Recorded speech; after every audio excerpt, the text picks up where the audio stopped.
Hi, I'm Carol Tuberville from Smeraglia Teddy Bear Goldendoodles, Schnoodles, and Twoodles, and I am here today to talk to you guys about helping your puppy go from naughty to nice.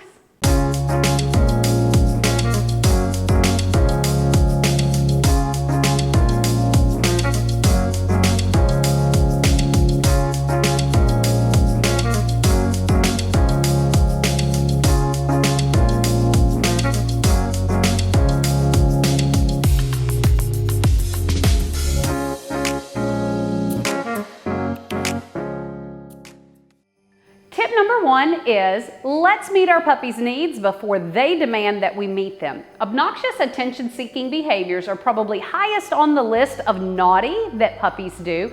Jumping up, barking, being mouthy, being destructive, all of these things typically source back to not meeting a puppy's needs and them needing to demand that you meet them.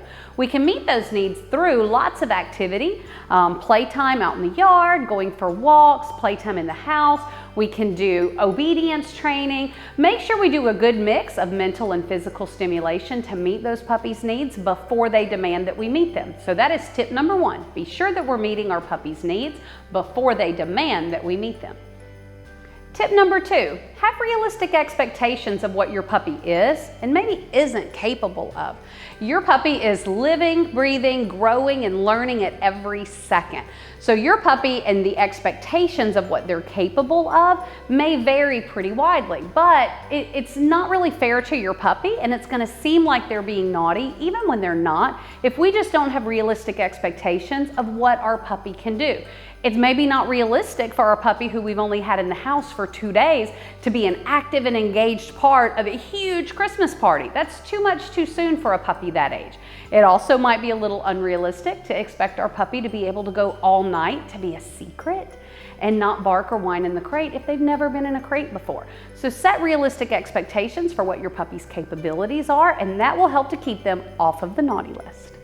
Tip number three, do reward-based training with your puppy. This is going to help with the two previous tips. Training with your puppy provides mental stimulation that helps stay ahead of meeting those needs. It also lets you provide a balance of what the puppy's expectations are. You give them a frame of reference by teaching them what you want as opposed to what they think that they already know because we haven't taught them better. Reward-based training is far and away the best and easiest way to work with your puppy. Teach them what your expectations are, reward them for making great choices, and to continue growing on that path. Doing obedience and working with your puppy helps set them up to end up on the nice list. Tip number four is be consistent with boundaries and discipline for your puppy.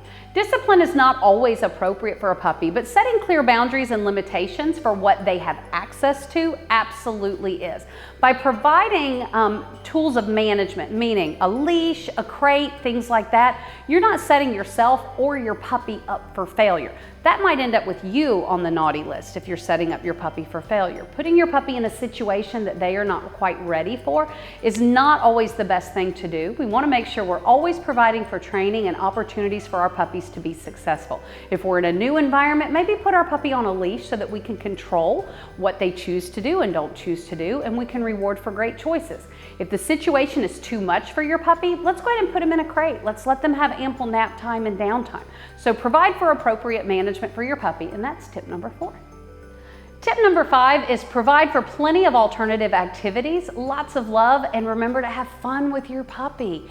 You know, the best way to stay off of the naughty list and on the nice list with your puppy is be sure to interact with your puppy, engage with your puppy, provide enrichment toys, have a great time with your puppy, love them, enjoy them, let them be a puppy. A lot of times the season gets overwhelming and it becomes a lot, and you know what? Just let your puppy be a puppy. That's totally okay.